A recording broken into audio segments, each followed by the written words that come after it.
ကျွန်တော်မှတ်မိတယ်အိမ်နေမနဲ့အစိုးရပဲကျွန်တော်တို့2ယောက်စလုံးအိမ်ကအတူတူထွက်လာတယ်ပေါ့နော်ဒါပေမဲ့လမ်းမှာလည်းကျွန်တော်တို့ကဘာမှစိတ်ထဲမှာမရှိဘူးကျွန်တော်2ယောက်စလုံးအဲ့ဒီချိန်ကဒါစိတ်ထဲမှာအရင်တက်ကြွနေတယ်ပြီးတော့ရဲရင်နေတယ်ပေါ့နော်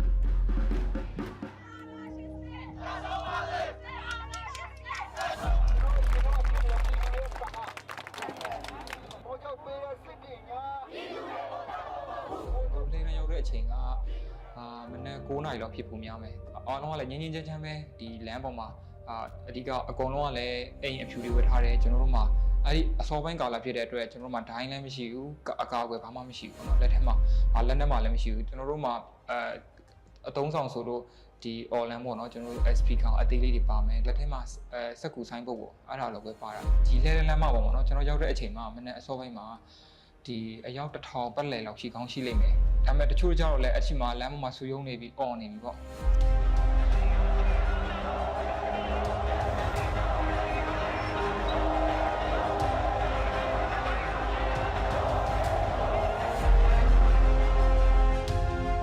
ကျွန်တော်ရောက်ပြီးတော့15မိနစ်လောက်လမ်းပေါ်မှာအော်နေတဲ့အချိန်မှာဒီတစ်ဖက်ကပောက်ကွဲတဲ့ထုတ်စာကြားတယ်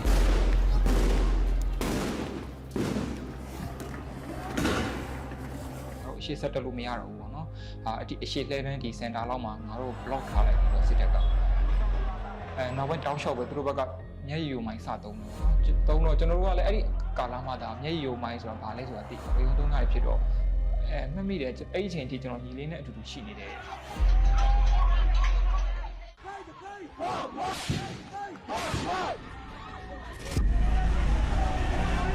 တပိတ်စစ်ကြောင်းတွေကိုဖြိုခွဲတာဒီဖြိုခွဲခြင်းလို့ဖြိုခွဲရတာပေါ့လေအရင်ဆုံးလမ်းတွေပိတ်ပလိုက်တယ်ဆိုတော့ကျမတို့ခြိတက်မဲ့လမ်းမကြီးကိုထိတ်ကနေပြီးပိတ်ပလိုက်တယ်ရဲတွေကနေပြီးတော့မှဒီတနက်တွေလက်နက်တွေနဲ့ထွက်လာပြီပေါ့လေဆိုတော့အဲ့တော့နောက်ပိုင်းမှာသူတို့ပြောတာငါတို့ရဲစခန်းတွေမှာကတနက်အစ်စ်ပဲရှိရကြီးစစ်ပဲရှိရပေါ့လေဟုတ်ပြီနော်ဒီကြည့်မနေနဲ့နော်ကြောင်းတောင်းလောက်တာနဲ့ခေါင်းကိုကဲပြစ်မှာဟာခေါင်းတယ်မလားအဲ့တော့နင်တို့ငါတို့ရဲစခန်းကိုတခုခုလာလို့ငါတို့ကပြန်တုံ့ပြန်တဲ့ခါကြတယ်တနက်စစ်ကြီးစစ်နေပဲတုံ့ပြန်မှာပဲဆိုတော့ဥစ္စာမျိုးနောက်ပိုင်းမှာ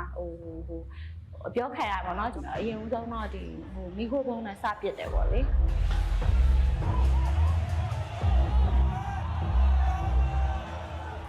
နေရုံပုံနဲ့စပစ်တယ်ပြစ်တဲ့အချိန်မှာကျမတို့ကပထမတစ်လုံးနှလုံးအောက်ထိကိုကျမတို့ကာကွယ်နိုင်သေးရပေါ့လေမခံချင်စိတ်တစ်ခုတည်းကိုင်ဆဲပြီးတော့မှလမ်းပေါ်ထွက်လာကြတဲ့လူငယ်တွေလူထုတွေကိုဆိုတော့အဲ့တော့ဘာမှမပါကြဘူး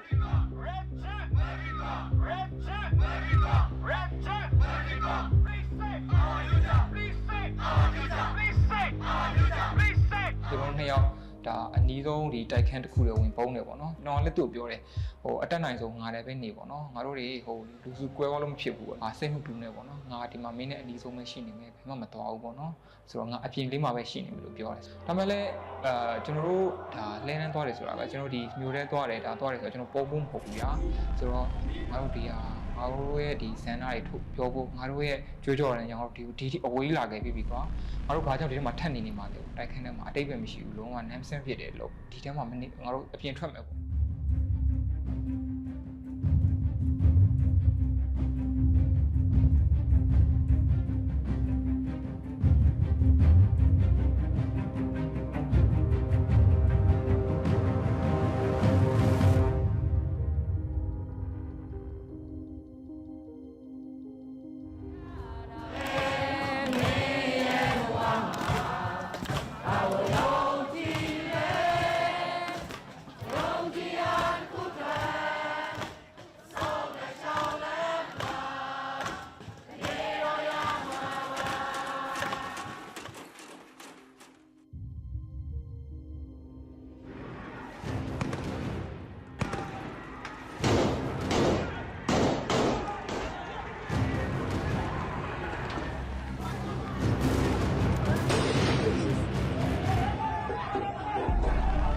ဒါပထမအဆုံးကြည်စံတန်ဆိုတာဘာလဲမျက်ရည်ယိုမိုင်းဆိုတာဘာလဲဆိုတာစပြီးသိရတာပေါ့ဗျာပုံမှန်အရသားတယောက်အနေနဲ့တနက်တန်ဆိုတာအပြင်မှာတစ်ခါမှမကြားဘူးပေါ့နော်ဒီကြည်စံတန်မှာ spring တန်နေအစားကျွန်တော်ခေါင်းထဲမှာကြံနေ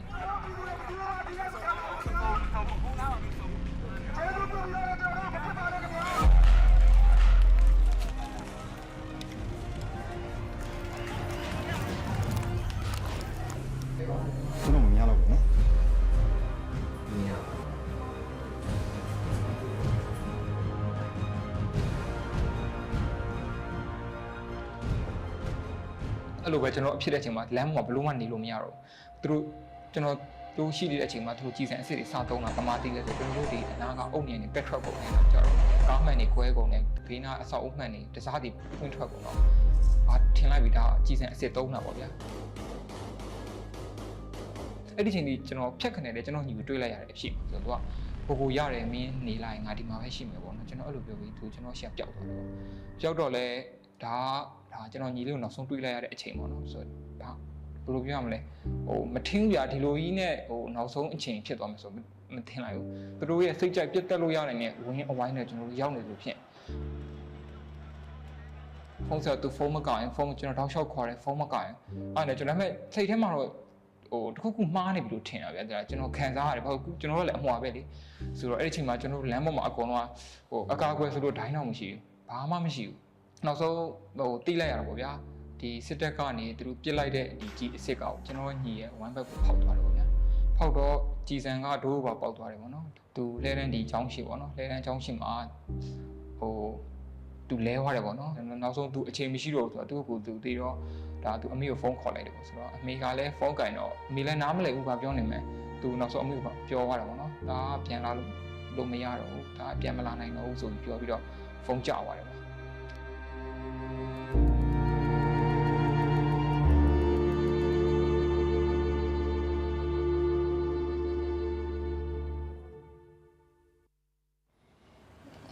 တိုင်းပြည်ကြီးတစီလုံးမလို့လေချိန်တိုင်းပြန်ချိန်တွေနေမဝင်ဘူးနေဦးမကြွေခဲ့ရတယ်တဲမစနေရှိမယ်ကြင်များနေတဲမစနေရှိမယ်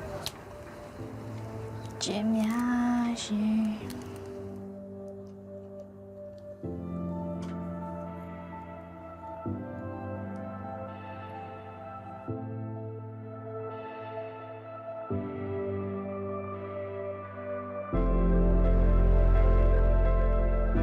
စပင်မှာ73ညတကောင်ပေါ့နော်ညတကောင်တစ်နာရီ2နာရီလောက်လေးကြာအောင်တခါကိုအဲ့လို၄ချက်ကွာတခါသူတို့တခါခေါက်တဲ့ပုံကဒုံဆို၄ချက်တခါအဲ့လိုတစ်ဖြက်ခေါက်တော့မမအိမ်မက်မနေရအောင်လို့ငါအိမ်မက်မနေရလားမသိဘူးလို့အိမ်မက်မနေရဖြစ်မယ်ဆိုပြီးတော့ပြန်အိတ်ဖို့ကြိုးစားခဏကျတော့အဲ့အပေါ်ကဒီဟိုပါလေပဒင်းပေါက်ကမှန်နေရခိုးဆိုပြီးတော့ထုတာတော်တော်ကျန်းနေကွာ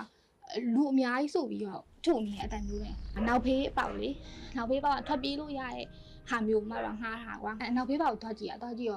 ငါတို့ထွက်ပြေးမယ်ဆိုပြီးတော့ဒါပေမဲ့အဲ့အနောက်ဖေးအကုန်လုံးဝိုင်းတာကွာဓမီရင်နဲ့ထိုးနေမမတို့အဲ့အပေါက်ထဲကချောင်းကြည့်နေမျိုးလုံးလေသူတို့မြင်ရအဲ့လေဘာလို့တော့မသိဘူးဖုန်းတွေကိုပထမစဉ်းစားဟာကွာငါတို့လာဖမ်းရင်တော့ငါတို့ဖုန်းတွေကိုတော့တနေရာမှာဖွက်လိုက်မယ်ပြစ်လိုက်မယ်ဆိုအစီအစဉ်ကြီးအများကြီးရှိဒါပေမဲ့သူတို့လာဖမ်းပြီဆိုတော့အတိအကျမတို့ဘာအိမ်တော့အစီအစဉ်ထားဟာအကုန်ပြက်ကုန်တာကွာဘာမသိဘူးမှတ်မိရောအလုံးကလုံးမလို့တော့ကြောက်နေရတယ်တိရ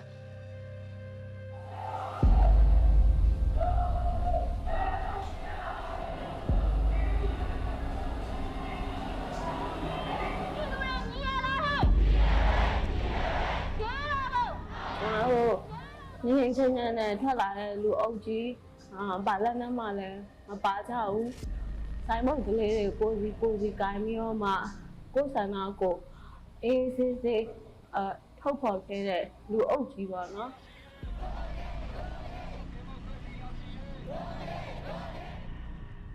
ဒီလူအုပ်ကြီးကိုပုံစံမျိုးစုံနီလန်းမျိုးစုံနဲ့ရဆက်ဖြိုးခွင်းခဲ့တယ်အကြမ်းဖက်ခဲ့ပေါ့လေ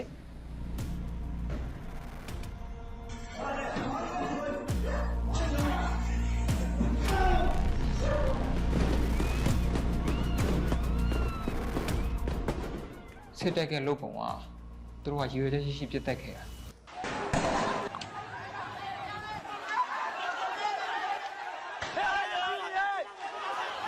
တက်ခဲ့တဲ့အတွက်လာပြီးတော့ဒီ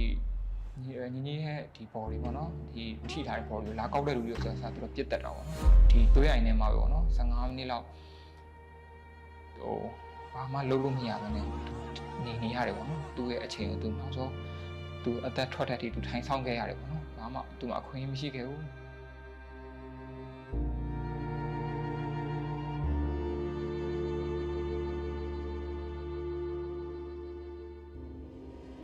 ဘယ်လောက်ထိရောကြည်ကြည်နဲ့ဒီဆက်လာရင်ဆက်ကြီးကိုလုံနေလဲဆိုတော့အဲ့ဒါပမြင်ရတယ်ဒီတနက်တန်ကြားတော့မနောက်ဆုတ်ဘူးမဆုတ်ဘူးမပြေးဘူးရှေ့ဆက်တိုးအေးဟောကြည့်အေးဟောပြနေပြီတတိယ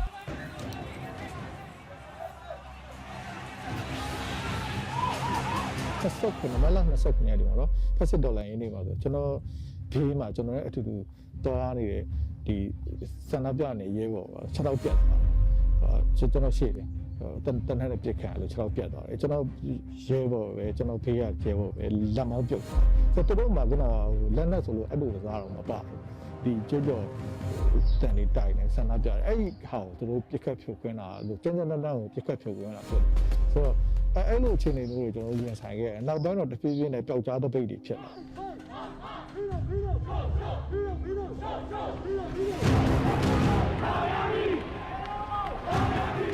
ကျွန်တော်ရုပ်ရည်တဖြည်းဖြည်းရော့သွားတယ်ထောင်ထဲတွေရောက်တယ်နောက်ဘယ်လိုဖြစ်လာလဲဆိုတော့တောတွေထိရောက်သွားတယ်လွန့်စင်ကုန်းနဲ့ရဲဘော်တွေရှိတယ်ဆိုတော့ကျန်တဲ့ရဲဘော်တွေနဲ့ကျွန်တော်နိုင်တဲ့လောက်ကျွန်တော်လှုပ်ရှားခဲ့ကျွန်တော်တို့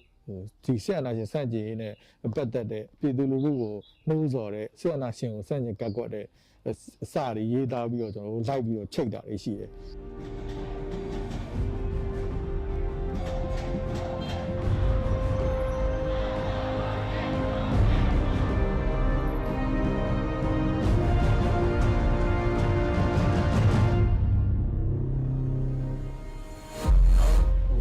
လက်နက်လည်းမရှိဘူးကျွန်တော်တို့ဒီကောင်တွေကိုအပြန်အလှန်တိုက်ခိုက်ဖို့လဲကျွန်တော်တို့မှလက်နက်ရှိခဲ့တာမျိုးလည်းမဟုတ်ဘူးဒါပေမဲ့ကျွန်တော်တို့အချိန်မှာခေတ်ကထွက်တဲ့ကြေးကြော်တဲ့နေကျွန်တော်တို့လက်ထက်မှာကင်ထားတဲ့ဆူလူရန်တွေကဒီအကောင်းဆုံးအနေအထားတစ်ခုနဲ့ဒီကောင်တွေကိုတွန်းလှန်ပုံမှန်နေတာဖြစ်တယ်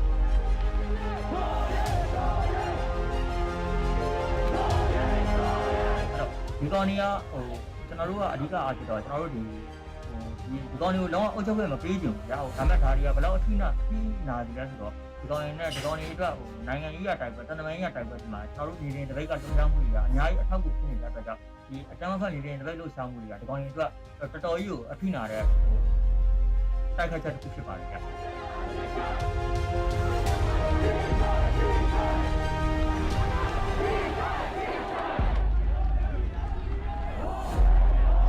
မြို့ထဲမှာပြောထားတဲ့လို့တာလေပြောလို့တော့ဟိုဟာဒီရှင်တန်ချင်းရဲ့အပြည့်အဝအတိတ်ပဲထုတ်တော်လာမှရလိမ့်မယ်ဒီနေ့မနေ့တပိတ်ထွက်လာ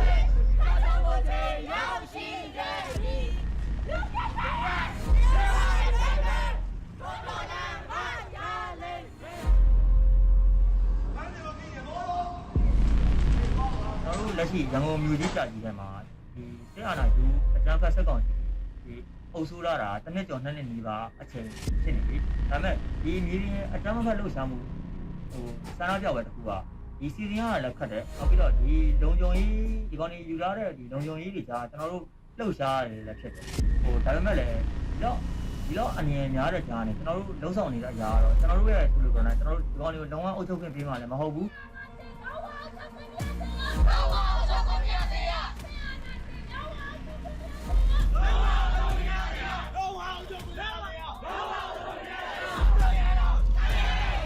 လူတွေမှာကျွန်တော်တို့ကဘာမှမရှိဘူးဆိုတော့ကျွန်တော်တို့အုပ်စိုးသူတွေမှာဩဇာရှိအာဏာရှိအဲ့အာဏာကိုဘယ်လိုတိဆောက်လဲဆိုတော့ငွေကြေးနဲ့တိဆောက်တယ်လက်နက်နဲ့တိဆောက်ပြည်သူလူထုမှာကျတော့ကျွန်တော်တို့အယုံကြည်ချက်ရှိတယ်ခံယူချက်ရှိတယ်ကျွန်တော်တို့စုစည်းအားရှိတယ်စုပေါင်းအားရှိတယ်ညီရဲဘိုးချုပ်ပေးတဲ့စစ်ပညာပြည်သူတွေကိုတတ်ဖို့မဟုတ်ဘူးဘိုးချုပ်ပေးတဲ့စစ်ပညာပြည်သူတွေကိုတတ်ဖို့မဟုတ်ဘူး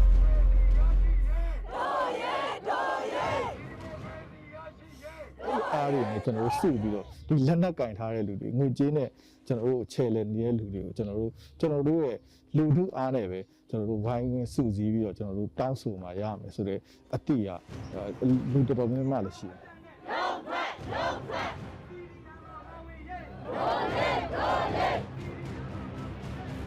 တကယ်လည်းပကတိကျွန်တော်တို့မွေးရပါခွင့်ရလည်းဖြစ်တယ်ကျွန်တော်လမ်းပေါ်မှာကဲသားရင်းလောက်တာပဲဖြစ်ဖြစ်တနေရာကနေပြီးကျွန်တော် movement တစ်ခုလုပ်ပြီးတော့ဖိနေနေတဲ့လူတွေကျွန်တော်တို့ချဲလဲနေတဲ့လူတွေကိုကန့်ကွက်တာကိုကျွန်တော်တို့ပေါင်းစုတဲ့အားနဲ့ကျွန်တော်တို့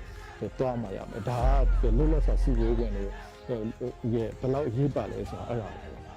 ကျွန်တော်ခွဲဆက်ဆက်ကျွန်တော်လူတို့ကစတေးခဲ့ရတာတွေသူအသက်တွေပေးခဲ့ရတာတွေခုနထောင်နေထဲမှာအချိန်တွေကုန်ခဲ့ရတာတွေအချင်းတော်တွေအချင်းကိုအဲ့ဒါမျိုးတွေကျွန်တော်တို့တောက်လျှောက်ရှိခဲ့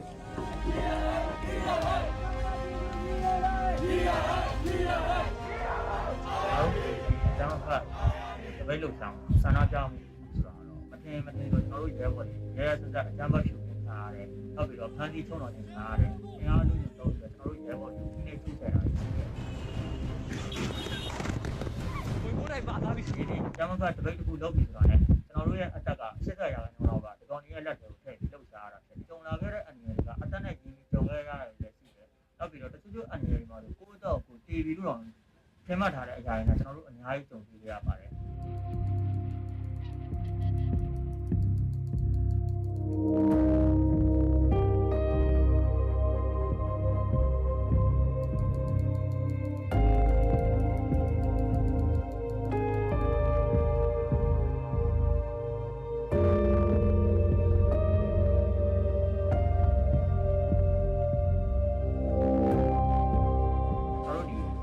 စက်တဘာလ23ရက်နေ့မှာကျွန်တော်တို့ပန်းမီနီလမ်းမှာဖြစ်ခဲ့တဲ့အရာတော့ကျွန်တော်တို့နဲ့အနည်းဆုံးပါပဲ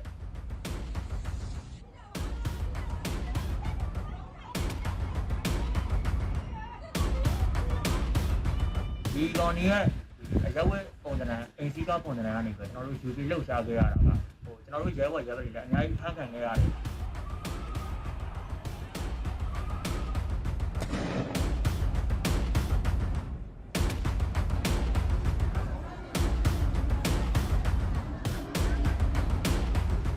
စားချက်တိုင်းဆိုရင်နီးရလက်နက်တစ်ခုကိုဆွဲပြီးတော့မှတပ်ပလိုက်ချင်ပေမဲ့ဒါအာဏာရှင်စနစ်တစ်ခုလုံးကျမတို့လိုချင်တဲ့တန်းတူညီမျှမှုအတွက် federal အတွက်ဒီဟာအဖြစ်တစ်ခုမဟုတ်ဘူးပေါ့လေတရားတွေကိုကုစားဖို့မပြောနဲ့ထပ်ရနေနေ့စဉ်ရနေတဲ့ထန်ရတွေပေါ့နော်ဒီဟာတွေကြောင့်ပြိုလဲလို့မရဘူးကျမတို့မှာပြိုလဲဖို့အချိန်မရှိဘူးကိုထပ်ပို့ဆိုရတဲ့သူတွေရှိရဘဝတွေရှိရ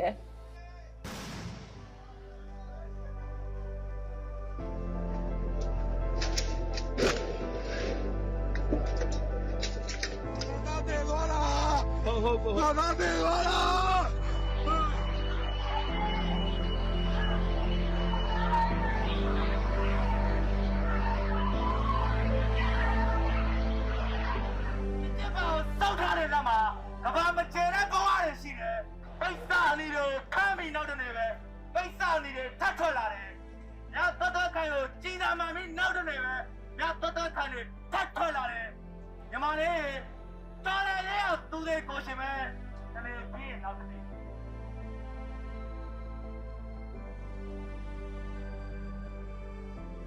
အဲ့လမ်းမှာအဲ့လိုစိတ်ကားအများကြီးအဲ့လိုအစိမ်း20 30လောက်ရှိတယ်အများကြီးပြီးစစ်သားတွေကိုဒီလောက်အများကြီးကိုမြင်ဘူးကအဲ့စစ်ကားကြီးနဲ့အဲ့လိုစစ်ဖက်နှက်တွေနဲ့အဲ့လိုလူရုံရဲနဲ့မြင်ဘူးဒါပထမဆုံးမြင်ဆရာဘောဒီကောင်မစီကနေအဖြေထွက်မလာဘူးပေါ့နော်အဖြေထွက်မလာဘူးဆိုအဲ့နဲ့အမရှိမှအဲ့ဆိုရင်နေကြည့်နေပေါ့ငါလေးတင်ငယ်ချင်းလုပ်ပြမယ်ဆိုအမတင်ငယ်ချင်းကြောရီကိုလေးရှေ့တောင်းတာ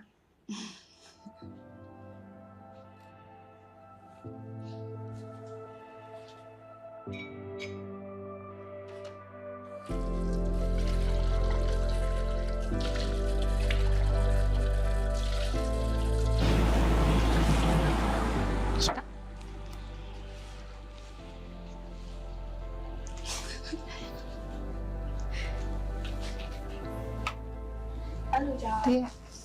ဘာမှမဟုတ်ဘူးခံတာဟုတ်ပါဘူးလူတိုင်းကကြာနေရမှာတောင်းဝင်ထမ်းဆောင်နေရပဲဟာ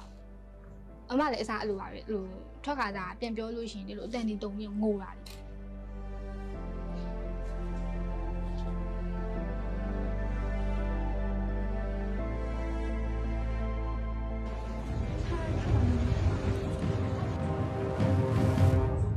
ဒီကြရောက်သွားပြီးတော့အဲ့မှာမျိုးလုံးစီးထားတော့စီတော့မမြင်ရတော့အမတော့စီမသိဘူးပဲပြောအဲ့တန်ငယ်တော့စလုံးအဲ့လိုလေကွင်းကြီးပေါ်မှာအဲ့ဒါဒူးငယ်ထောက်တယ်ပြီးလို့ရှိရင်အရှိုက်တွေကန်တယ်ဟိုက တင်ငယ်ချင်းတယောက်ဆိုလို့ရှိရင်ကျွန်တော်ဆရာကျွန်တော်အန်မီအောင်မယ်ကျွန်တော်အန်မီအော်โอเคဟဲ့အောင်လေးဒီမှာအန်ကျင်နေဆိုအမင်းနဲ့ပုံမှန်နဲ့အန်ဘာတောက်လေအဲ့တောက်လေဆရာအဲ့တောက်အဆင်ပြေရဲဆိုဟဲ့အောင်လေးအဲ့တဲ့ဟေ့ဆိုပြီးတော့ရှေ့တော့ကပြေးကန်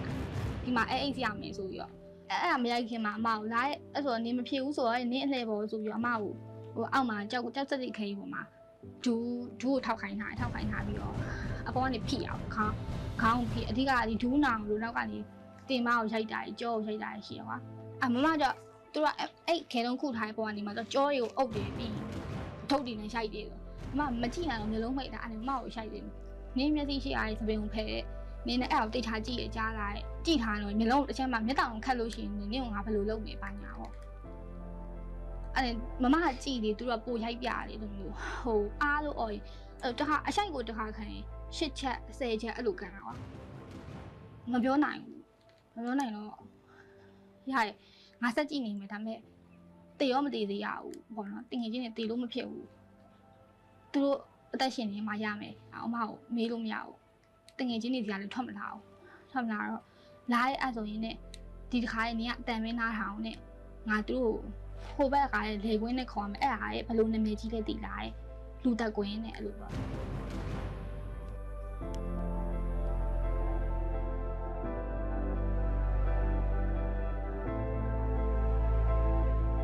ခဏနေကြောင်အတန်နေထွက်လာ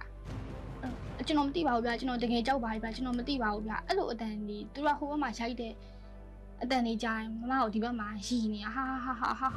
လို့ပြောမမဘေးနာကောင်းနေရီနေအဲ့စစ်ဖက်နဲ့ကြီးဝတ်ထားကောင်းနေရီရော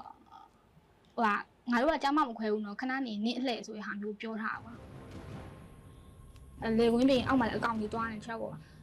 အရေးရတယ်ဆိုနေအဲ့မှာဆိုထုတ်ကြီးတို့နံပါတ်ထုတ်ကြီးနေကြောရီကိုနင်းလှည့်လို့ဖုံးလို့ရဖြေလို့သူလက်အုပ်လည်းချီခိုင်းတာတည်းကွာ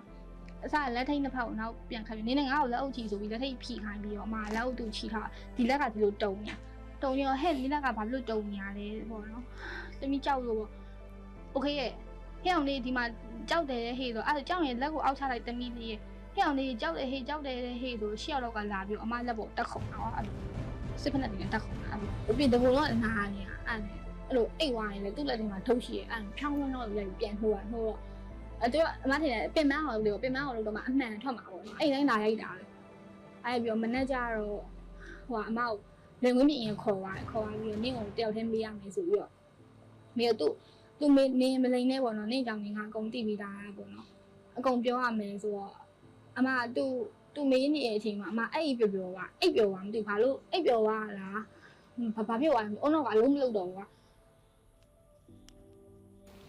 ရှင်းတော့မှရှင်းကောင်းအောင်ထည့်ချုံ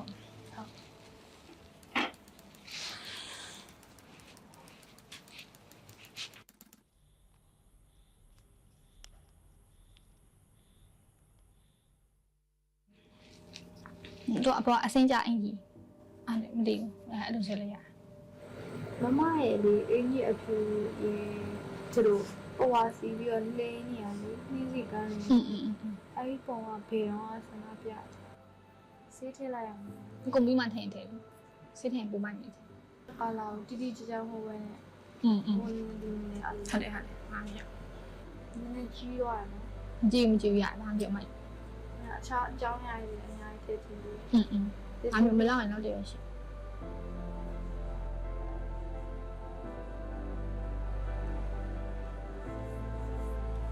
သူ့ဘောင်မှာတေချာကြည့်တာရှိရ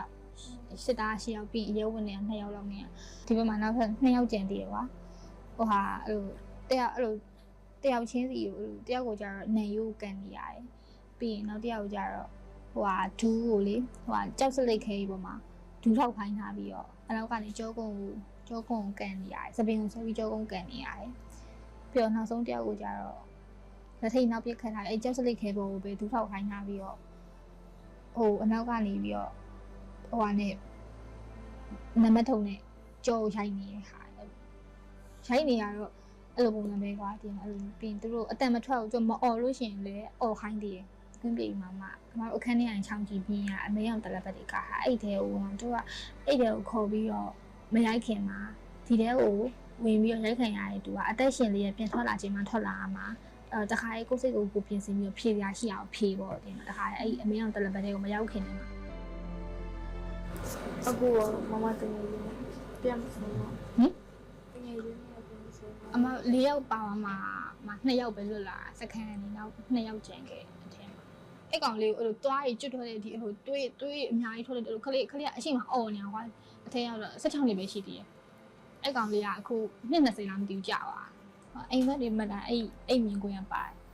အိမ်မက်ပြီးဆိုဟိုအဲ့လိုအမကအခန်းတခန်းထဲကနေပိတ်နေသွားတယ်အဲ့လိုအမကိုပိတ်ထားကွာ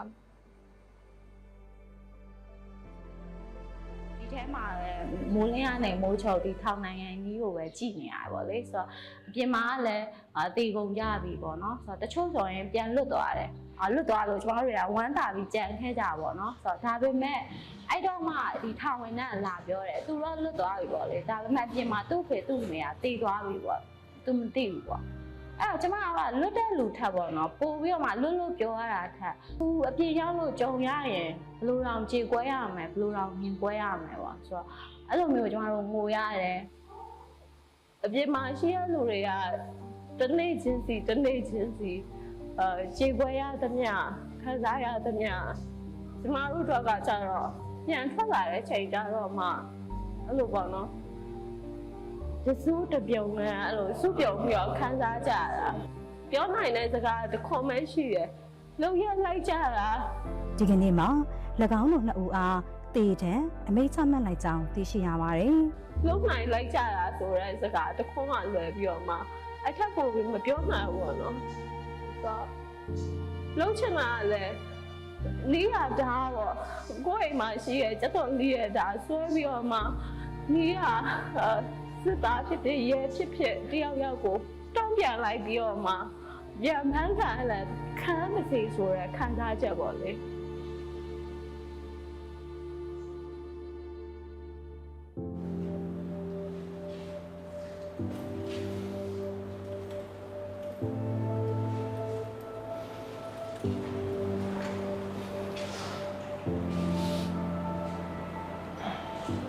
ရောက်လာတော့ကျွန်တော်သိရညီရှိမယ်ဆိုတော့သိတယ်ဒီကနေ့မှာမကြည့်ချင်ဘူးဒါပေမဲ့ဟိုရှာနေမိတယ်ပေါ့နော်သူဘယ်မှာရှိနေလဲဆိုတော့ပြော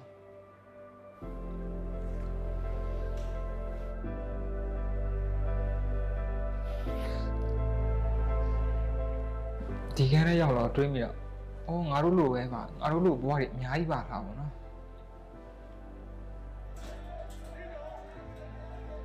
ဘာဖြစ်အခုဆိုရင်ဗျာသူတို့ရဲ့ဒီစစ်အာဏာရှင်ရဲ့ဒါသူတို့ရဲ့ရန်ကားမှုပေါ့နော်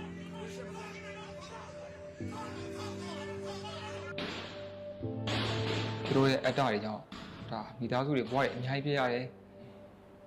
ကျွန်တော်တို့ဆိုရင်ဘယ်ချင်းအင်ပြန်မှန်းတော့မသိဘူးတချို့တွေဆိုရင်ပြန်စရာအိမ်တော်မရှိတော့ဘူးဗျာကျွန်တော်တို့ဆိုရင်ဘယ်ချင်းအင်ပြန်မယ်ဘာကြောင့်ဒါကြီးဒီစစ်အာဏာရှင်တာမရှိတော့ဆိုရင်ကျွန်တော်တို့လိုပဲကျွန်တော်တို့ဘဝတူတွေလိုပဲအင်ပြန်မဲ့မိသားစုတွေအများကြီးပဲအဆိုးဆုံးကပြန်မတွေ့ရတော့မိသားစုတွေအများကြီးပဲ今天我失去了一个我的儿子是好儿子我真的不服气我不服气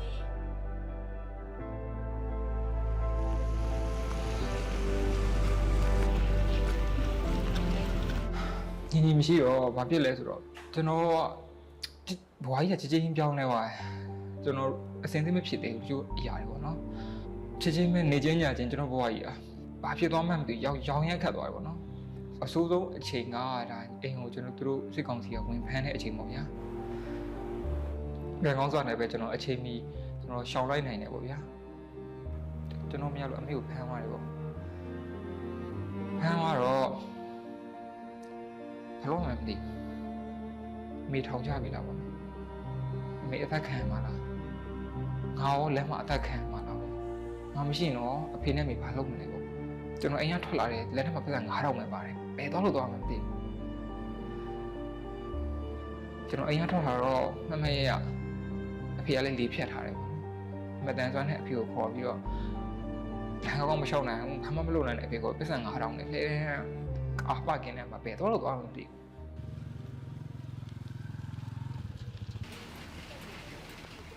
အဖာနေရဟိုနေ့လည်းပဲကြီးငါတို့ဘယ်မှာအိတ်မယ်အညာချိုင်ဘယ်သူမှဟိုဒါမျိုးတွေမဖြစ်စေချင်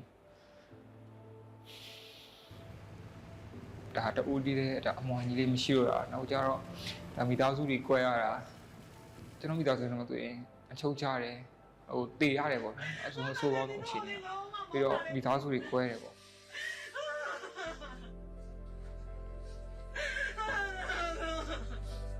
ညီကိုရှိသေးတယ်တခါရရင်ဒါပေမဲ့မဖြစ်နိုင်ဘူးမဖြစ်နိုင်ဆိုတာသိတယ်ပေါ့နော်ကျွန်တော်သူနဲ့တယောက်တော့အသက်ရှင်ရမယ်ပေါ့ဟုတ်စားကျွန်တော်12နာရီအနေနဲ့မင်း12နာရီလေမင်းရှိနေတဲ့ကာလမှာမင်းကြိုက်တာလို့မင်းဆန္ဒရှိရလို့မင်းတွေ့ကျင်တဲ့လူနဲ့တွေ့မင်းရဲ့ချစ်ခင်တဲ့လူနဲ့မင်းအချစ်ပြီးပေါ့နော်ခါကျရင်လူတွေကပြောတယ်ကျွန်တော်ကတခါကျရင်လက်မခံချင်ဘူးတချို့တွေတေသွားရင်ဟိုဒါကတော့သူတို့ဂုံပြူးတဲ့အနေနဲ့ပေါ့နော်သူတို့ကပြောတယ်ဒါကြွေသွားတာကြယ်လေးပေါ့ဗျာဒီက fallen hero တွေပေါ့ဒါမဲ့ကြွေမှလည်းကြယ်ဆိုတဲ့သဘောကသူတို့ဒါကြွေပြီဆိုရင်ဒါသူတို့ကိုယ်လောင်ကျွမ်းရတာလေကြယ်ရလောင်ကျွမ်းရတယ်ဆိုတော့လူတွေကကြယ်တွေသူတို့တောက်ပတယ်မြင်တခါကျရင်ကျွန်တော်ညီကိုဟိုတခြားအများကြီးပေါ့ဗျာကြွေသွားတဲ့ကြယ်တွေက fallen hero တွေသူတို့ကောင်းကင်မှာတောက်ပနေပါပဲဒါပေမဲ့သူတို့ရဲ့ကြယ်တွေအနောက်မှာသူတို့ဘယ်လောက်လောင်ကျွမ်းနေရဆိုတော့တောင်လည်းသိစေချင်တယ်ပေါ့နော်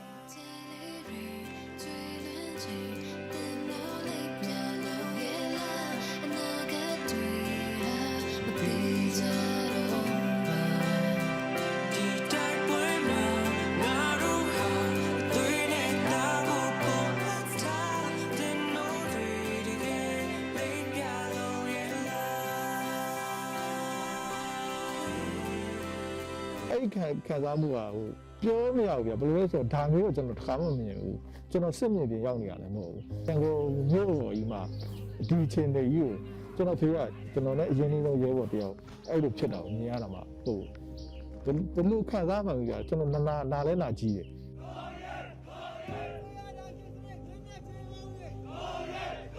လက်နက်နဲ့ကျွန်တော်ပြတ်တက်လိုက်မယ်တနက်နဲ့ချိန်ချောက်လိုက်မယ်အကျဉ်းတော်တွေထဲမှာပိတ်ထားလိုက်လို့ရှိရင်သူတို့ရဲ့ယုံကြည်ချက်တွေပျက်စီးသွားမယ်လို့သူတို့ကယူဆကြတယ်ကျွန်တော်တို့နာကျင်တယ်ကျွန်တော်တို့လူရဲကာကိုကြောက်စိတ်လို့ရှိရတယ်ဒါပေမဲ့အဲ့ဒီကြောက်စိတ်ကိုကျွန်တော်တို့ပယ်ဖြတ်ဖို့ကကျွန်တော်တို့ဒီကောင်တွေမရှိမှအေးမယ်ဆိုတဲ့အသိစိတ်နဲ့ကျွန်တော်ဆက်လုပ်ရမယ်ဆိုတော့ဟာပို့ပြီးတော့ကျွန်တော်တို့တွန်းအားဖြစ်တယ်ကျွန်တော်တို့ခုဒီနေ့ဒီချိန်လေးကျွန်တော်တို့ဟိုကျွန်တော်တို့အသက်တွေဇရေးနေရတဲ့ကိစ္စတွေအသက်ခံနေရတယ်အခန်းခံနေရတယ်เนาะအမျိုးမျိုးကျွန်တော်တို့ဖိနှိပ်မှုပါဆိုတော့ကျွန်တော်တို့ဖိနှိပ်တယ်ပြီးတော့ချိန်ချောက်မှုမျိုးစုံနဲ့ကျွန်တော်တို့ချိန်ချောက်တယ်အဲ့ဒါတွေကတော့နှိမ့်နေနေတာကျွန်တော်တို့ကခံနေရတော့မယ်တို့အမေဒီလှုပ်ရှားမှုကိုကျွန်တော်တို့ဒီကျွန်တော်ဆက်အနာရှင်ဆက်ကြီးကိုရုံကြီးနဲ့ဒီဆက်အနာရှင်ကုန်စင်မှကျွန်တော်တို့တိုင်းပြည်လွတ်မြောက်မယ်ကျွန်တော်တို့လူမျိုးတွေလွတ်မြောက်မယ်ဆိုတဲ့အသိနဲ့ကျွန်တော်ဆက်လက်ပြီးတော်လှန်နေကြတာဖြစ်တယ်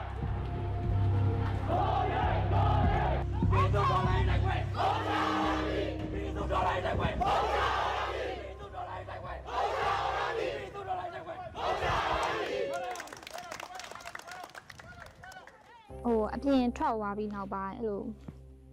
သူတို့21ရက်နေရောသွားတွေ့ရောအဲ့21ရက်မှာ daily letter ရေးထားတယ်21ဆောင်ပေါ့အဲ့လိုဟာကြီးရှိတယ်အဲထဲမှာရောက်နေတဲ့တငယ်ချင်းတွေကိုသူတို့ပြန်ထွက်လာတဲ့ခါကျရင်အဲ့လိုမျိုးပြန်ပြောပြစရာအများကြီးရှိချင်တယ်ဒီမှာတို့အထဲမှာသွားတော့ကလည်းအပြင်မှာကျန်နေခဲ့တဲ့တငယ်ချင်းတွေကအမြဲစာရေးရယ်စိတ်ဝင်ပြီးတော့ငါ့ကိုနှစ်စားလုံးနေအဓိကတော့အထဲမှာရှိနေတဲ့သူတွေကိုအားတက်စေချင်တယ်ပြန်ပြောစရာခေစိုးကြီးရဲ့ဒီတော်လှန်ရမယ့်ဟာဒီရဲမှာမပါလို့ရှိရင်ကိုယ့်ကိုလက်ပြမလုံးလိုမျိုး risk ယူပြီးတော့ဆက်လုပ်နေကြအောင်ဘာလို့ဆိုတော့ဟိုဒီစစ်တပ်ကထင်ထားတာလူငယ်တွေကိုချုပ်လိုက်ရင်နှောင်လိုက်ရင်သူတို့ဖမ်းထားလိုက်ရင်သူတို့အတန်တွေကိုပိတ်ထားလိုက်ရင်သူတို့ရိုက်လိုက်ရင်သူတို့လက်တွေကို short တိုက်လိုက်ရင်ဒီစာတွေဒီလိုအတန်တွေထွက်မလာတော့ဘူးငါတို့ကတော့သူတို့နိုင်ချုပ်နိုင်ပြီလို့ထင်တာတကယ်ကမဟုတ်အထက်ရောက်တော့မှပုံမှန်ရှိရဲ့သွေးထက်ကိုနှစ်ဆပိုဆူသွားတဲ့ဟာမျိုးတွေရှိရဲ့အထက်ရောက်ပြီးဒီလိုရင်းနဲ့စုံတော့မှဒီလိုကိုယ့်ရှိမှရိုက်တာနှစ်တာကိုမြင်နေကြားနေရလေကိုယ့်စိတ်ထဲရှိရဲ့သွေးရနှစ်ဆဆူလေးပဲ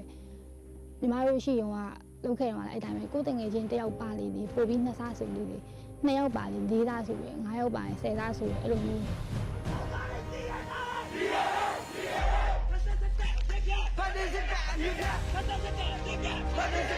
ကျွန်တော်တို့ကတော့ဟိုရန်ကုန်မြို့ကြီးမှာဒီရန်ကုန်မြို့ကြီးတစ်ခုလုံးကျွန်တော်တို့ပြည်သူလူထုတွေပိုင်နေကြကျွန်တော်တို့ညင်နေမယ်ကျွန်တော်တို့လုပ်ချင်တော့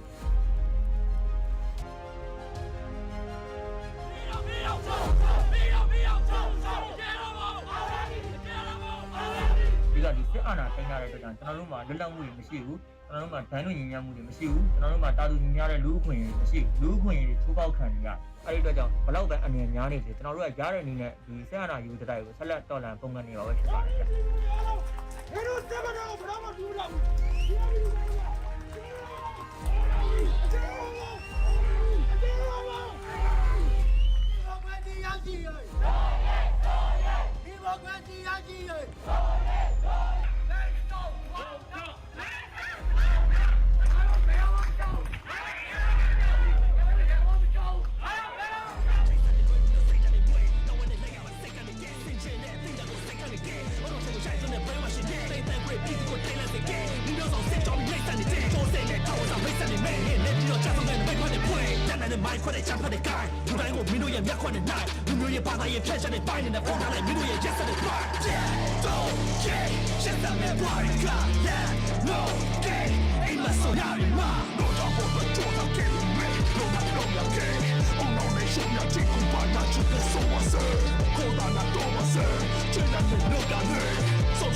Thanks, Aung Naing Soe, for sharing that, and the first time you've screened this documentary. Very powerful,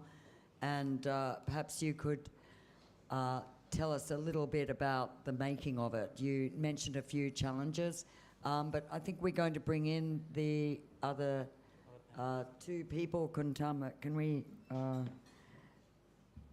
get our speakers on screen? Aline and good evening. And Mong Saint, are you there? Hi, good evening, Gwen. Hello, welcome to the panel. The audience here has just seen the film, and we've just asked Aung Naing Soe to maybe talk a little bit about the challenges, but we'd love to hear from you as well. So maybe you can take over. Thanks everyone. So first of all, I want you to ask, I mean, you don't need to respond to me, but I want you to ask, like, yourself, what do you feel? What did you feel after that, you know? I saw some people blinking, you know, so, but whatever you feel, sad or any sentimental feelings, I really want everyone to have anger like we have. I'm angry to make this film. I'm angry to witness everything. Like the whole Myanmar is angry to witness and experience all of this brutality. We don't need to be sad. We don't need to be pity. Just be angry, you know. And there are some of my friends, my Burmese folks here. So I would like to say a few words in Burmese. So the two Myanmar thing is here, bono. The ma the two alu meta boka boka loan ya is here. That means below be Kanzaya ကျွန်တော်တို့စိတ်ထဲမှာလက်ရှိချိန်မှာရှိတင်တာဟိုဒေါသပေါ့နော်ဒီလိုမျိုးဖြစ်တဲ့ဟာတွေကိုကြုံခဲ့တွေ့ခဲ့ရလို့ရှိတဲ့ဒေါသပေါ့အဲ့ဒီဒေါသရှိနေတယ်ဆိုလို့ရှိရင်ဟိုဘယ်သူပဲဖြစ်ပေါ့နော်ဟိုမြန်မာတော်လှန်ရေးကိုဆက်ပြီးတော့ဟိုကူညီနေပြမယ်ဆက်ပြီးဟိုကူညီနေပြမယ်ဆိုတာတက်ဆက်ပြီးဟိုအထောက်အပံ့ဖြစ်စေမယ်ပေါ့နော် so this anger bring action that's how I feel, and that was my motivation making this film. Also, there are a few personal stuff. I feature my own sister in this film because she was how to say, she was a close contact, you know, and she had a great story to tell. So that's why I chose. And also the other thing is that so I have my one of my editors sitting over there. So there was a footage of him getting arrested. So someone accidentally captured an image, a video of the editor of this film got arrested, and we used this image. Also, there was a footage of me filming an event, like when they threw some tear gas and flashbangs, you know. So there were like some kind of like little personal things as well. So if any of you spot those images, please let me know. Your drinks are on me. So. Maybe we can talk about the report by Atan. So this is the this year February on the 1st I had the first film to work together with Atan. Atan is a freedom of expression activist group. They also made series of research, and also they've been organizing different campaigns since many years ago on internet restriction, freedom of expressions, and other human rights issues. So Atan released research reports about media freedom, about freedom of assembly, and they asked me to make a film. So, so you will see the QR code at the end of the panel. You can just scan the QR code that will bring you to the report in both Burmese and English version. So this is our second project together with Atan, and I'm so proud of that, and I really appreciate everyone from Atan and my team as well, my team in the back. So. Thanks, Aung Naing Soe. So would you like to talk a little bit about the report, or you can work out how you would like to do this? So maybe Elaine, you can explain about the report. Thank you.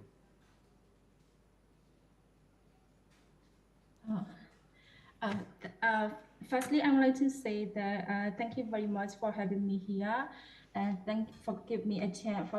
chance to share the report with you. And so, actually, I'm a little bit shaking, and my heart is a little bit beating after I watched the film. And so, okay, so the report is about the report uncover the protest happening in Myanmar, and we analyze the flow of the protest, and sorry. Right. Sorry, can you hear me? So maybe you can explain a little bit more about like what you have included in the report. What are your findings? A few things like that, Elaine. Oh, okay, thank you, Uncle, because the report is really widely described, and I don't know how to like briefly say in. So thank you for asking that question. So the report will highlight how many protests have been occurring in Myanmar during the last year, since the February 2021, and then we analyzed that some anti-military protests and also socio-economic protests. And among the protests happening in Myanmar since February 2021, 99% of the protests are about the anti-military protests, and we found some socio-economic protests. And we also analyze the protests not only happening on the ground, but also happening in prison, like the prisoner strike and how they want to show their right to freedom of expression in prison. And also, we also highlight the charges against the detained, against the protesters that the military replaced with more severe offense, for example, like and what kind of charges and what kind of lawsuit the military used to prosecute the protesters, the peaceful protesters, and something like that. And also we highlight how the people who have been detained or who have been arrested or who are deported to interrogation center, how they have been treated by the military soldiers or police or something like that. And also we analyze, we highlight the LGBT plus and the women experience, their experience in prison and interrogation center, and their experience, how they have been treated and sexual harassment to them committed by the military soldiers or something like that. And we also highlight the continuing protests happening in Myanmar until now, for example, like flash mob in the city, in big city or something like that. So yeah, these are the, I think, briefly our brief summary in this report. Yes. Okay, thank you. And perhaps we could turn to Mong Saint having a role in that film, and whether could you tell us a little bit about what you're doing now? ဆိုတော့အခုကိုမောင်စိန်ပေါ့နော်ကိုမောင်စိန်ကိုပြောချင်တာဒီရုပ်ရှင်ထဲမှာလည်းပါခဲ့ဆိုတော့အခုဘာတွေဘယ်လိုတွေဒီ movement မှာပါခဲ့လဲဘာတွေလုပ်ဖြစ်လဲပေါ့နော်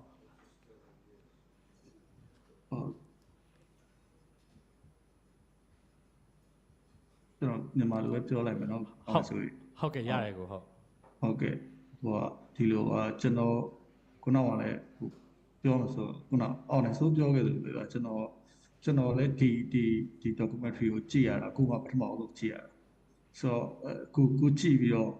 ကျွန်တော်ခံစားမှုရောကျွန်တော်ဒီဘာဒီလောရဲ့ဒီတော်လိုင်းလှုပ်ရှားမှုပေါ့ဒီ film ထဲမှာပါတဲ့ကျွန်တော်ရဲ့ရဲဘော်ရဲဘက်တွေပေါ့နော်ကိုတွေညီမတွေညီတွေသူတို့တွေရဲ့စိတ်ခံစားမှုအဲ့အခြေအနေတွေကျွန်တော်မြင်ပြီးတော့နေကြငိုရတယ်အဲ့အခြေအနေဖြစ်အခုလည်းအဲ့ emotion ဖြစ်ဆိုတော့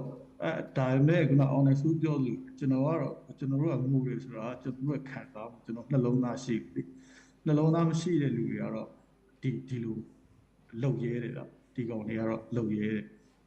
ဒီလိုခံစားမှုတွေဖြစ်အောင်လုပ်တာဒီကောင်တွေပေါ့ဆိုတော့ဒီကောင်တွေတော့ကျွန်တော်တို့ကစောက်ပြီးစိုက်နေဟုတ်ဘူးကျွန်တော်တို့စောက်ပြီးစိုက်အောင်ကျွန်တော်ဆက်ပြီးတော်လာပုံကန်နေပါဒါကျွန်တော်တို့ကခုဒီနေ့ကျွန်တော်တို့ညရကြရတယ်ကျွန်တော်တို့က1 day ရတယ်ဆိုတော့ကျွန်တော်ရဲ့နာကြည့်ချက်တွေဖြစ်တယ်အဲ့ဒါကိုကျွန်တော်ပြောချင်အောင်လို့ဆိုအဲ့ဒါလေးပြောတယ်ဟုတ်ကဲ့ so also for Mao Seng and Lin, this is their first time watching this film as well. So Mao Seng has been telling that he told that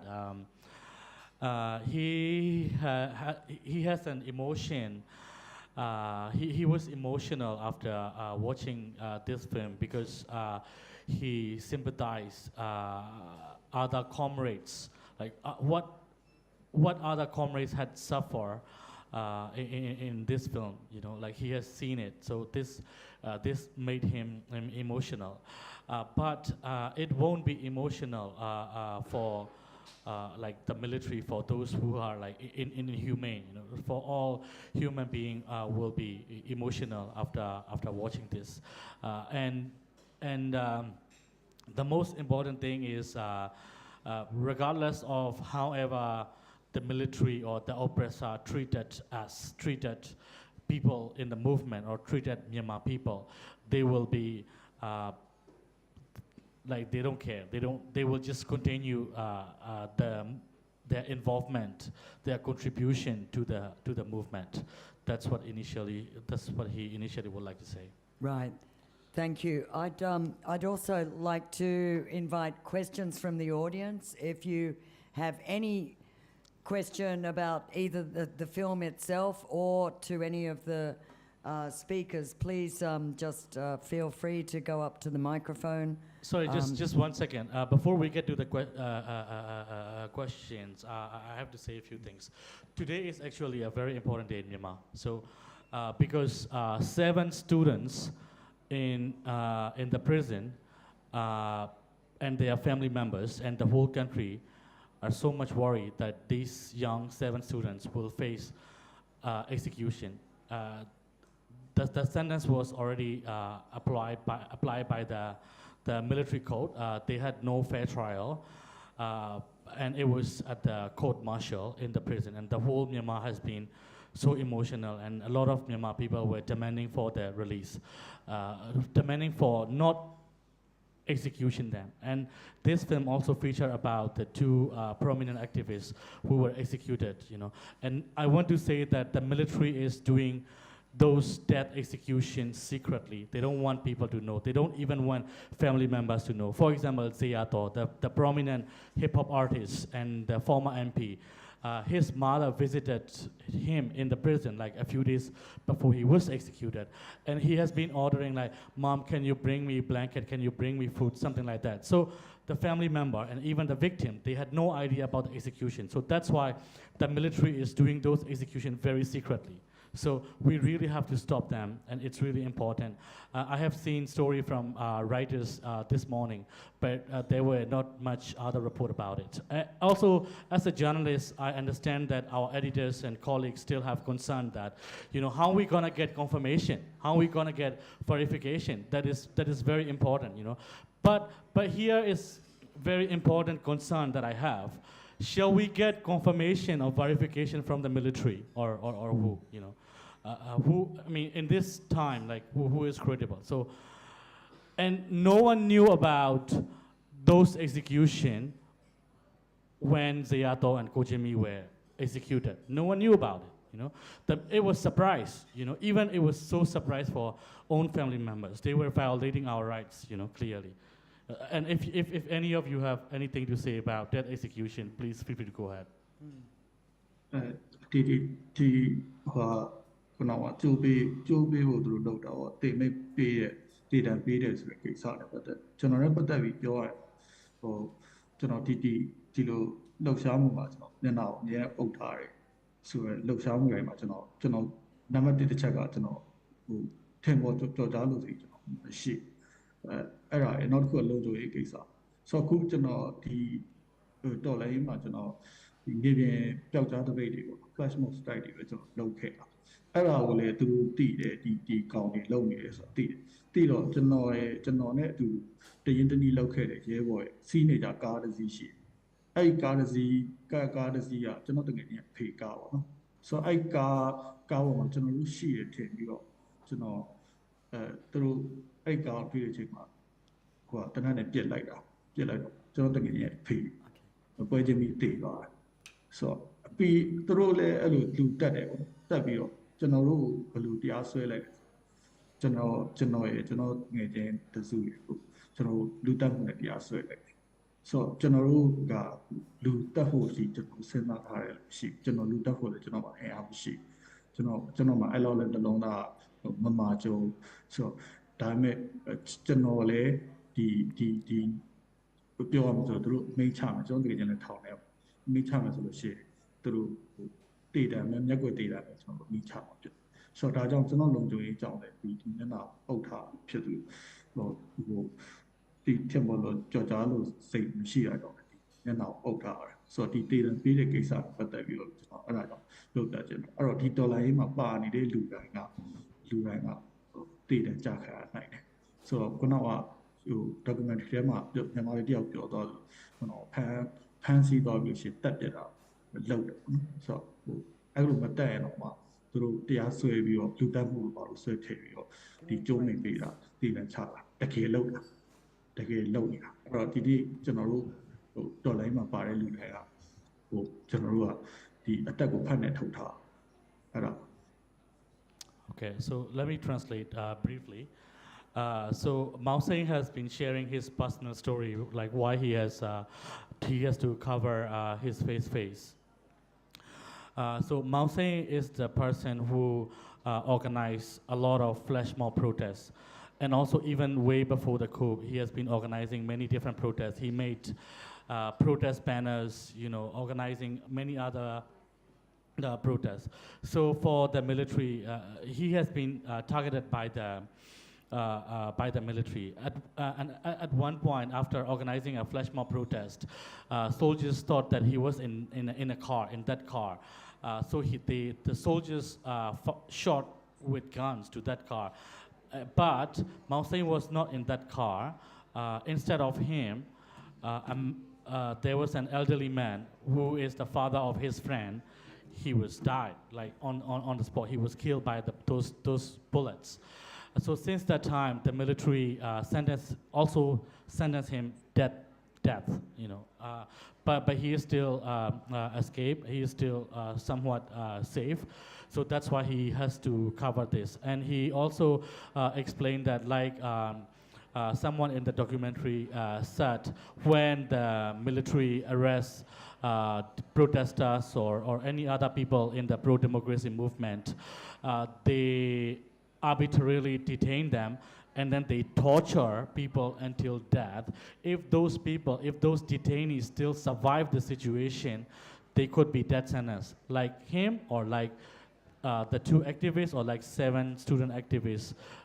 you know, now in the prison. That's what he briefly explained. Right. Thank you. Jeffrey, you had a question. If you wanted to go, could you just go to the microphone because it goes over. Otherwise, viewers can't hear. Sorry about that. Thank you. Can we have a little bit of quiet back there? My name's Jeffrey Goddard. I've got the Burmese people in my heart. Can you speak into the microphone, Jeff? Sorry. Yeah, thank you. My name's Jeffrey Goddard. I've got the Burmese people in my heart. Do-I-ye, do-I-ye. Can the resistance win?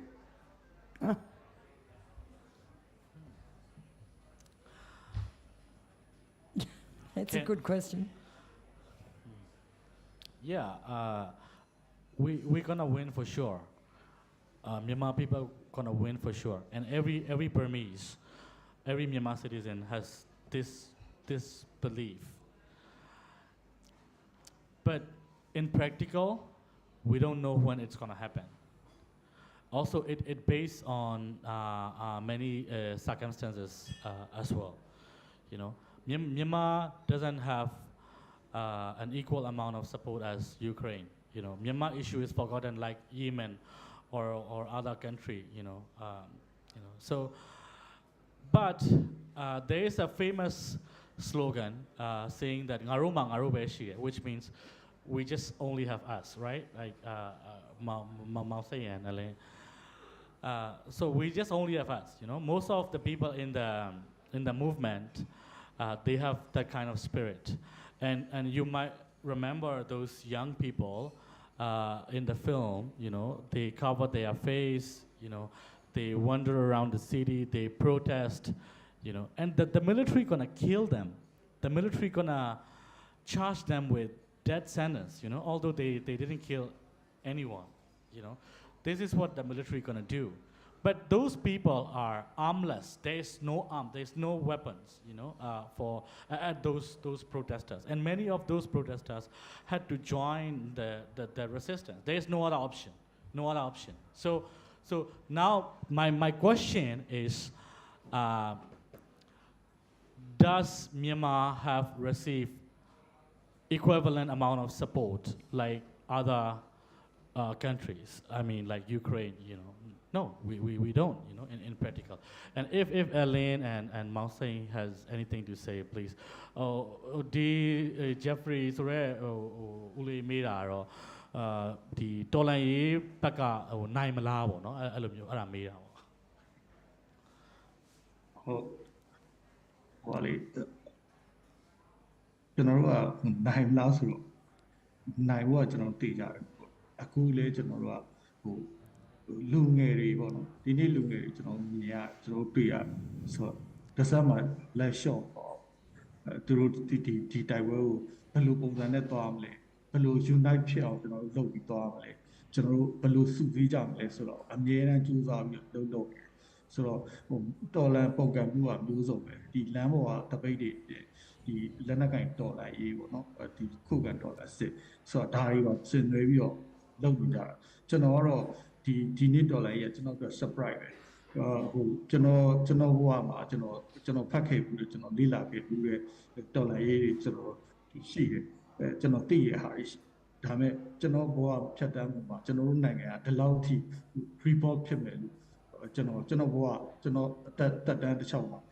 ရှိခဲ့မယ်လို့တော့ထင်ခဲ့ဘူးကျွန်တော်အိမ်မက်မှတ်ခဲ့တဲ့အရာအခုဖြစ်နေတာပဲကျွန်တော်လက်ရှိကျွန်တော်ကြည့်ပြီးတော့ကျွန်တော်လူတွေရောတကယ်ဒေါ်လာမဟုတ်ပဲနေတာဆိုကျွန်တော်တစ်ခါမှမမြင်ဘူးတဲ့ဒေါ်လာမျိုးကျွန်တော်မြင်ရတာပဲ So Aung Naing said we're gonna win for sure. There are many young people. They take the street. They protest, and everyone has believed that they're gonna win for sure, and they will never surrender. This revolution and the movement surprised him because it is very unique from any other revolution that he had learned through his life. Because Myanmar has different forms of involvement in the revolution. So if I can add a little bit of what he said, Myanmar people are doing this, involving in this movement in like many different ways, you know. They are diaspora community all over the world. They contribute the money, and they are some tech guys, you know. They created YouTube channel. They created like an iOS application, you know, that was like top 10 on Apple Store, you know, and that made some revenue, and that goes to the refugee or the resistance, you know, that kind of thing. So, and in the protest, there were people in like wedding costumes or Superman, you know, that kind of thing. So like people are getting creative, and there recently there's something that I remember. For the moment, protests are almost impossible to organize in Myanmar, but there's a group of protesters. They organize in the rainy season, so they just work. It was the annual Remembrance Day of 1988 revolution. They just opened their black umbrella that has number 8, you know, on the umbrella, you know, and it's at four digits of 8, you know. And recently there were other students, you know, they organized another protest. Burmese has lounges, right? So they went to the bus station or any other public area. They wear those lounges, they open it up, you know, so people could see their protest message. So our people are like very creative, but of course like we still need support, you know. It's not only about money, or it's not only about you know, political participation or something like that. It can be like very small things, such as like you call your Burmese friend, you know, check on him or her, you know, or like you contribute some money, or like if you, based on like you're a journalist or you're a diplomat or you work for NGO, you know, you bring some action, you bring some idea for the Burmese people, you know, that will help a lot. And Ellen, if you have anything to say. Yes. Actually, your question is, I think your question is really a tough question,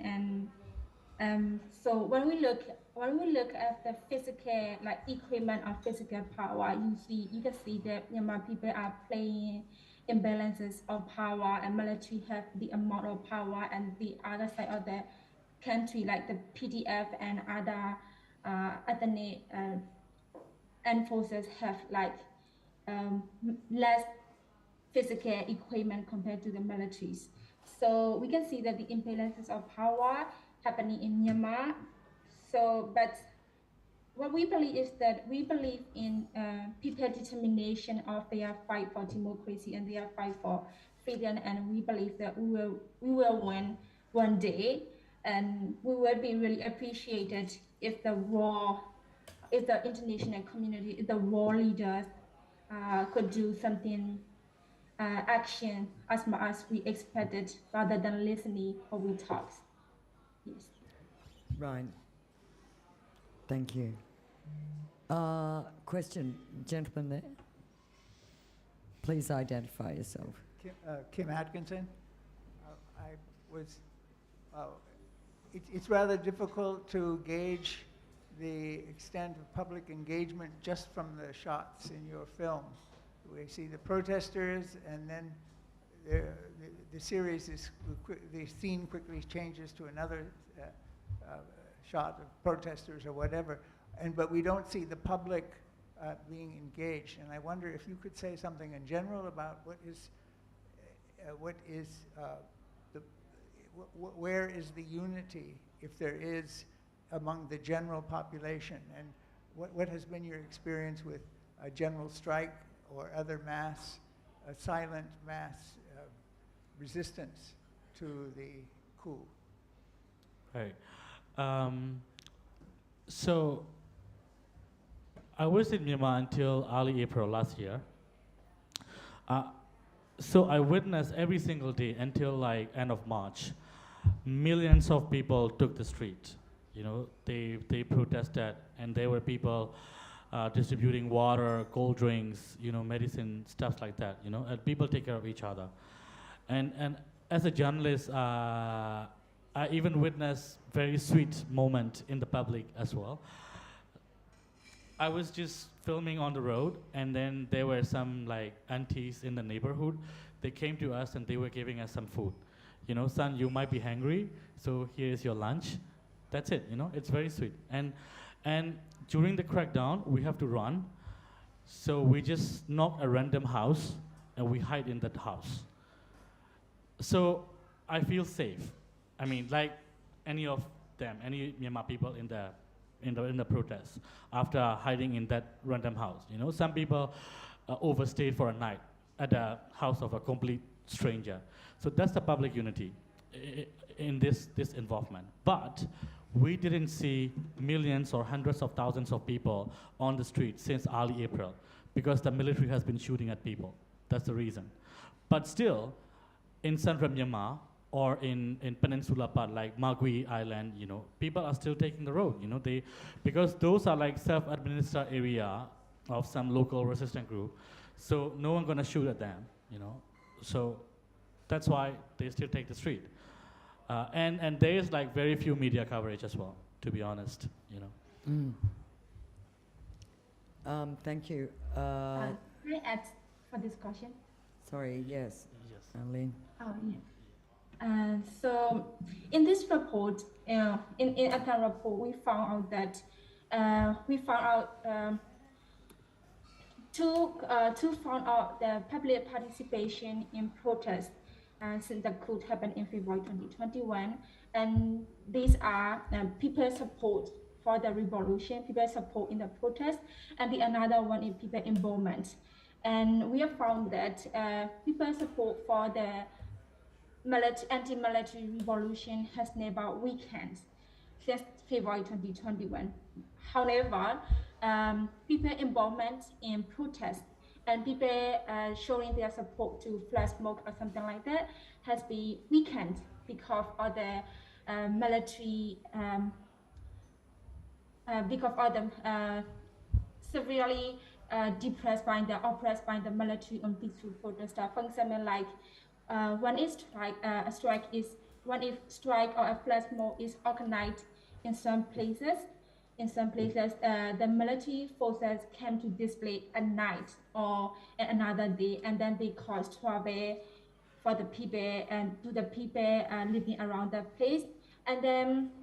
they check the household registration and they beat and they arrest the resident. So this has become people reluctant to show their solidarity along with the other protester or other flash mob striker. But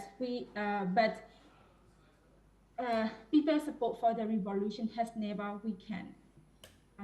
since February 2021. Right. Thanks very much. Question there. Yeah, I just wanted to comment,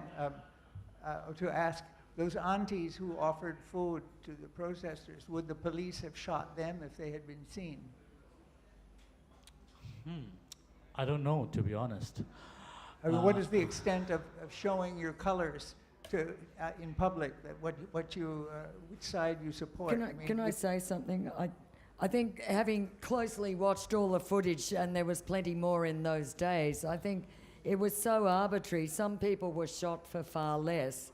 and other people seemed to take incredible risks and get away with it. So I'd say it would depend which auntie, on what street, on what day, and whether the police or military were particularly vicious. Am I right? Yeah, you're quite right. Also, that was around mid-March. Of course, there were crackdown. There were some fatalities. Some people got killed. But the crackdown mostly happened on main road. So in like little sois, like little streets. I don't want to say like people like just go around like in a normal situation, but you know people have been looking at us, looking at the protesters. You know, if anyone need any assistance, they come down and open their door, or they will give you water. You know, that kind of thing. So I'm pretty sure she's safe. But also there was an event in February. There were a group of girls like watching the protests in February in Sanjiao Township. So when soldiers came to raid the building to arrest the protesters who were hiding in the building, so they poured some hot water. So these girls were that brave. Like there was like 3 or 4 girls. And what happened to them? They got arrested and they were in prison for like a year or something. You know, but now they got released. That was like 6-7 months ago, something like that. And what happened to the poor guy you interviewed, his mother, when in the film? Is his mother still in jail?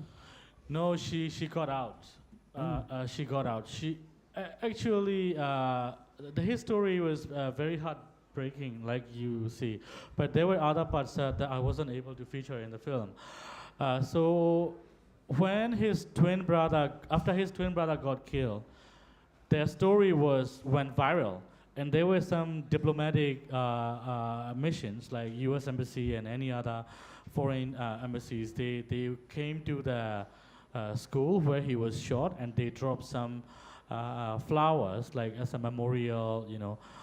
But then after that, his family was targeted by the military. He gave interview to like a lot of publications, and then he was targeted. So the military wanted to arrest him. So they went to his house, raided their place. Also, people very sympathized to the family. So his mom has been selling like dry fish and dry shrimps because they were not able to continue their original business. So they had a new business, and it was quite successful because people sympathized her. But the military wanted to, take it down. So then they arrested her. Because they didn't see her son, the elder guy, so they had to flee. But now they are in a safe location. But her mom is still in Yangon. Yeah. Right. Oh, thanks for that. Final question, I think, to you, sir. If you can identify yourself. Sam Wright, club member. Thank you for the personal look, the human interest look, and perhaps the Rangoon look. Needed and useful. But you raised another issue of the lack of support from the rest of the world. And the implications of the film is that the enemy is the military dictatorship. But we see in the UN Security Council that China and Russia, 2 dictatorships, block all foreign UN-guided interventions or help for yourselves. And I saw nothing in the film that addressed the fact that the arms being provided are mostly from the bigger arms from Russia, the fighter jets, the attack helicopters, the artillery, and the massive small arms from China. And you're saying, where's the rest of the world? Well, you didn't make an appeal, you don't make a connection, and you don't make an appeal to democratic countries that these 2 dictatorships are opposing and supporting another dictatorship, saying help us. and you don't make the connections. Right, is that a question? Yes, that is a question. Right, okay. Of this is this why you're not getting the response? And in terms of your own programs, none of your programs make this connection. So I don't know why the club does that either. Right.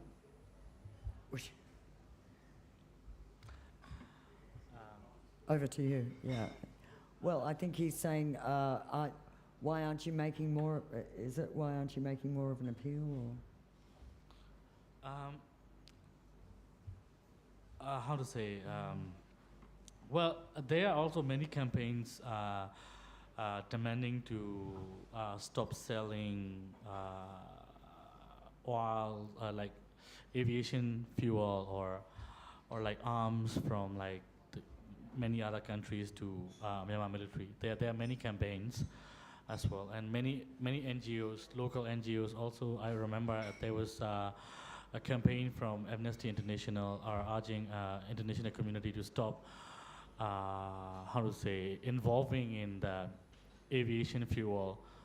supply chain, you know, and because of the investigation and finding by the Amnesty International report, there were some companies from European countries, they decided to stop working with the military, like they decided to leave that supply chain. You know, there are also things like that as well. Right. Yeah. Okay. Look, on that note, I think we'll draw a line under it, and I'd really like to thank the panelists, Mong Saint and Ailing, very much for joining us. We hope you stay safe. And very much to you, Aung Naing Soe and Athan, for screening your film here. And just to repeat, it'll be shown again at C Junction on the 16th of December. And we hope to see you back here. Yeah. Thank you. Thanks everyone for watching. Oh. And then we will have a QR code so that you can scan the reports. And ကိုမောင်စိန်ရောအလင်းရောကျေးဇူးအများကြီးတင်ပါတယ် join အတန်ကိုလည်းကျေးဇူးအများကြီးတင်ပါတယ်နော် Thank you very much. Sorry about that. And you can purchase some T-shirts and tote bags. Yep. It's only 300 baht. I think they got that point. Sorry, I'm quite direct. Thank you. Yeah. And thanks to our live stream technician Kuntam and the staff.